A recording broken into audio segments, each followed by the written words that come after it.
ल है हामी आमासँग हङकङबाट नेपाल आउँदैछौँ। अहिले आमा यता हेरिदिनुहोस् त, यो एउटा लिफ्टमा हामी हिँड्दैछौँ। आमालाई पक्रेर यहाँ हिँडाउँदैछु। अब यहाँ बिस्तारो निस्किनुपर्छ है आमा। ल ल है आमाले अब लिफ्टमा पनि हिँड्न जान्ने भइसक्नु भयो आमा। अब हामी यताबाट बिस्तारै हिँड्दै जाँदैछौँ।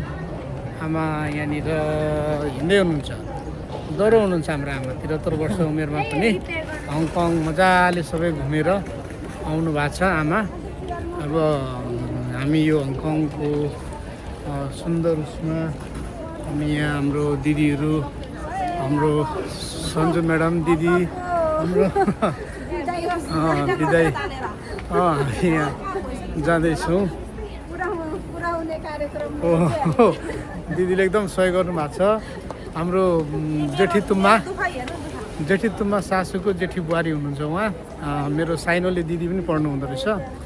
उहाँ चाहिँ यहाँ हङकङ एयरपोर्टमै कार्यरत हुनुहुँदो रहेछ। धेरै हामीलाई हेल्प भयो, सजिलो उहाँले सामानहरू हरेक कुराहरू यहाँ ल्याउनलाई चाहिँ सहयोग गरिदिनु भयो। उहाँलाई एकदमै धन्यवाद छ। अहिले हामी हङकङमा यहाँ आमा, मेरो कान्छो छोरो सान्जित पनि यहाँनिर हिँडिरहनु भएको छ।